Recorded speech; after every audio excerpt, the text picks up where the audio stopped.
You said, Arashi, Valentina is still a highly picked hero, but still, we saw the same thing, right? The struggle of Lemon when he was playing against Sanji, trying to get the right ultimates, and then even when he couldn't, Echo did such a good job at holding those ultimates off, right?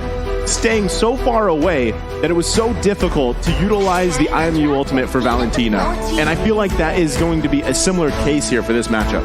On top of that, right, Sanji's also just a very oppressive mid laner. On this heave, constantly just poking, clearing, and rotating. Super fast rotations coming in. And sometimes he even splits with JP. JP goes to one lane, and Sanji rotates to the other. There's no weak side of the map in a lot of Echo games because of that dynamic. And now, we're seeing the last bans come through from both Occupy and Echo. It's the Hayabusa and the Joy. Still respecting towards Carl TZ, but you're already seeing right now a Lapu pick, which basically means that the Fredrin will go to the jungle for Occupy Thrones and for Echo. Now, what do they want to go for? Is it still an assassin that they want to go for Carl TZ? Or now that you mentioned he's a veteran, he's been playing a lot more utility junglers. If he goes for utility, it has benefit here, considering that they have a very significant backline. But exactly, if they want to be a threat for the backline of Occupy Thrones in those later stages of the game as well, they need something that can dive in. Because for now, it does look very solid. So many melee or short-range heroes on the side of Occupy Thrones, and they have to walk through all the crowd control on the side of Echo. It's not looking very promising. Lancelot? Oh, man. Oh, man. Yeah. Naisu was just saying to me. Yeah, I was wondering what's going on there. He said Lancelot, but he did not. Yeah, you just. I meant Ling. Yeah. My bad. Linksalot. Linksalot? Linksalot and Herod. Man, all right.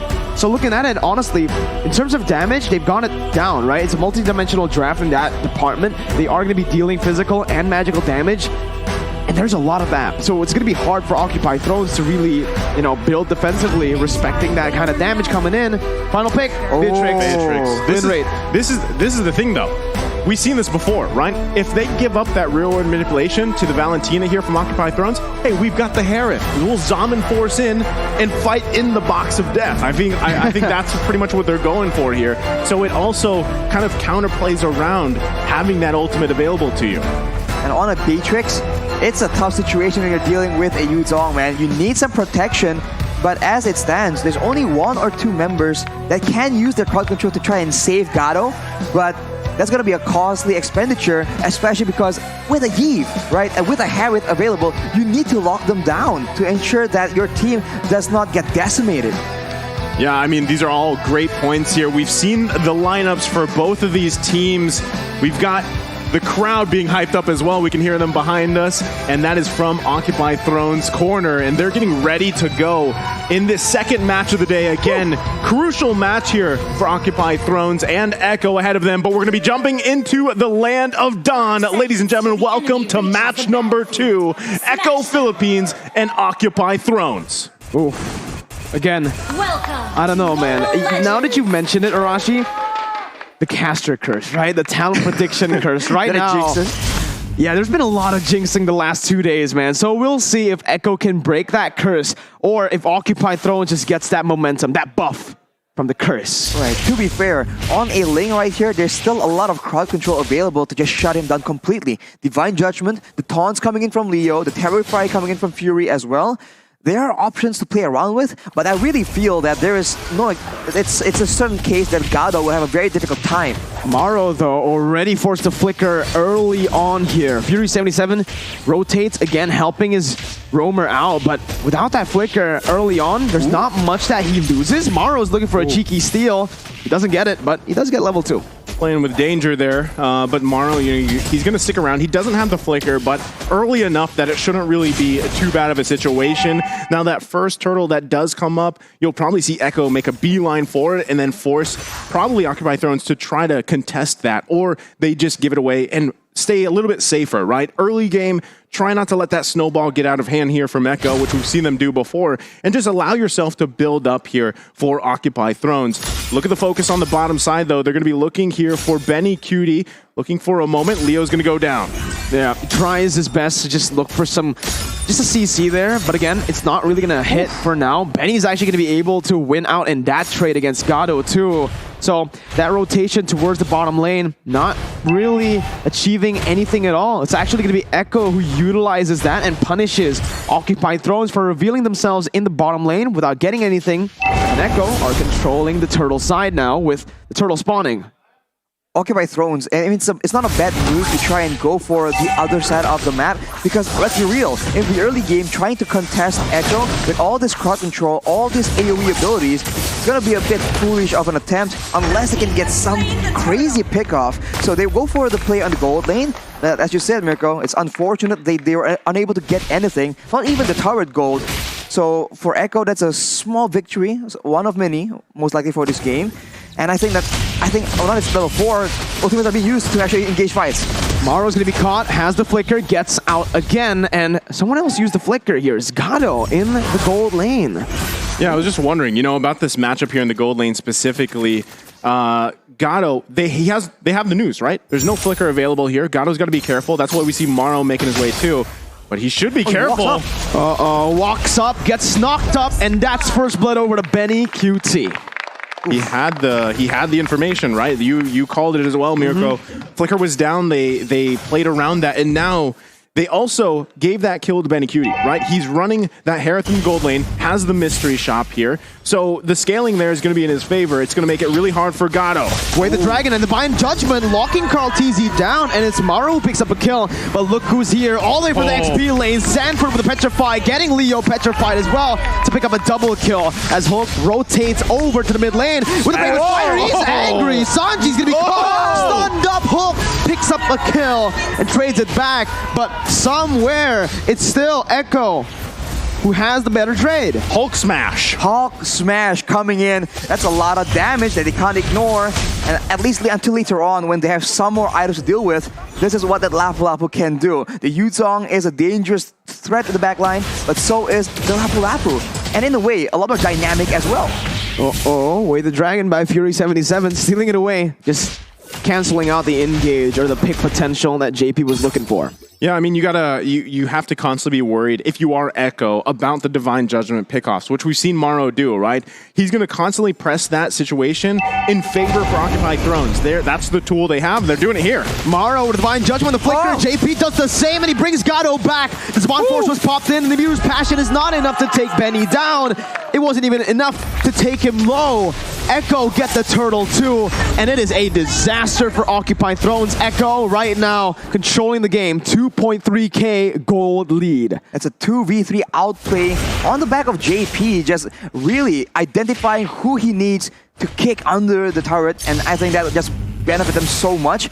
Benny Cutie now 2-0. He has the mystery shop as well, so he'll be scaling a lot quicker than I think Occupied Thrones might expect. And on Harith, that's going to be very difficult because, again, we've mentioned it already, the lack of crowd control from the side of Occupied Thrones will be an issue in that mid-game. JP, again, just so lethal on this Joe. Gets the way the Dragon down onto Leo. JP's going to be caught low, but that's going to be called TZ, who jumps in with the time of the blades. Also has the follow-up from the Spawn Force from Benny. Fury77 forced to flicker out, and Echo, it's just Echo everywhere.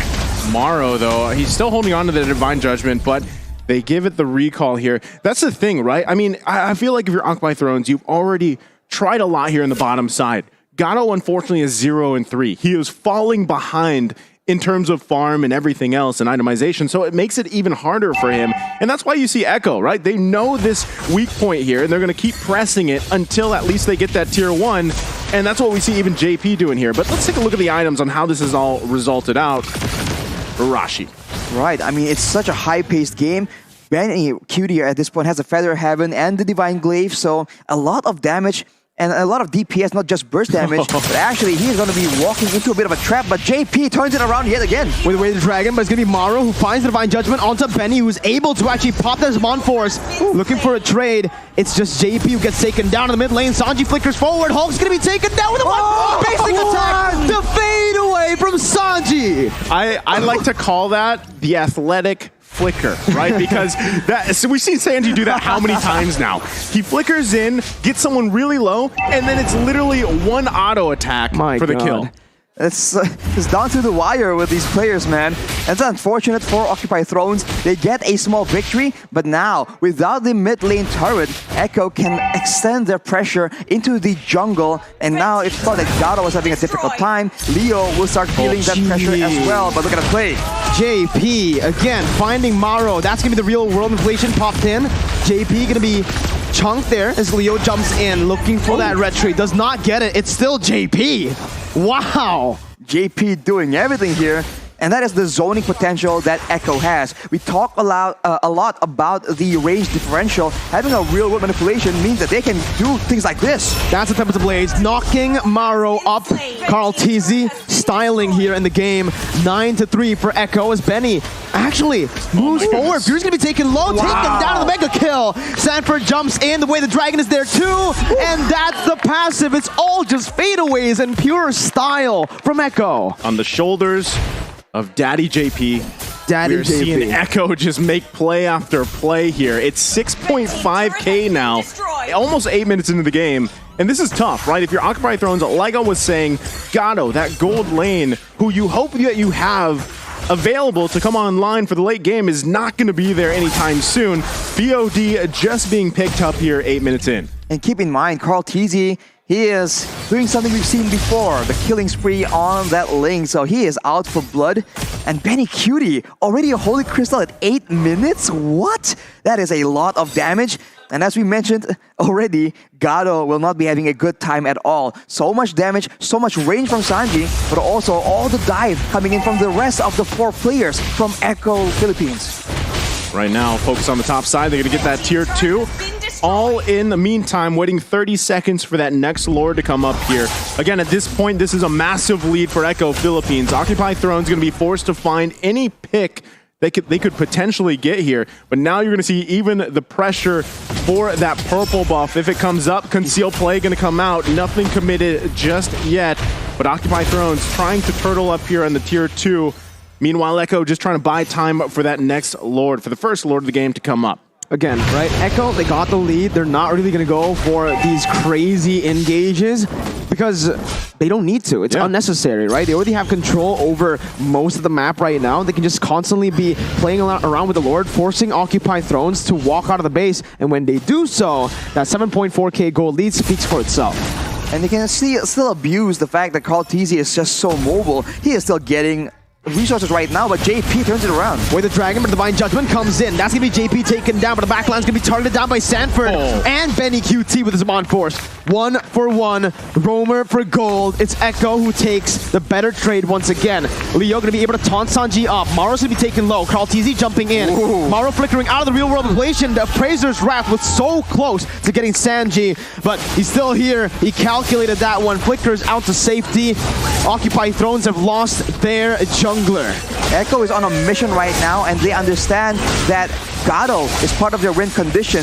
We saw that Sanford was able to actually get on top of multiple members earlier in that fight, but he ignores everyone and heads straight for Gado. That is dedication. That is a man of focus, determination, and sheer will. JP is a man of violence. Oh, but there's another kick. Sanford, they're going to be targeted by Hulk as he smashes towards the back line, but Gado just gets melted down by Karl TZ. What is he supposed to do? He just can't, withstand that damage anymore, man. I mean, 10,000k at this point, right? 10 minutes in. 10,000k, that's a lot of gold. 10,000k, that is a lot of gold. And they're marching, right? I mean, you got to handle this Lord, Occupy Thrones. That's the question. Can they even hold on this long enough? They have so much high ground damage as well coming in from Echo Philippines, and I can't help but feel like Occupy need to play a bit more defensively, but Echo won't let it happen. JP again with engage, but will be caught, but Sanford finds the Petrify onto 3, the Furious dive onto 2, and a kill on Gado. Mid lane base are going to be taken down now by Echo as they're looking to end the game. Benny just styling with his Mon Force under the base, under everything. Leo is still not able to find a kill. It's a legendary by Benny, and it's Echo who are still undefeated in groups. They just stomp down, march through the base, understanding that they have all the tools available, and they are rationing their utility so well. They don't waste any spells. There's not a single moment in this high action, high paced game where we thought, wow, that was a bit overkill. Everything is rationed to perfection, and Occupy Thrones, man, they just got outclassed. It was 12,000K. 12,000 But jokes aside, Echo disappointed.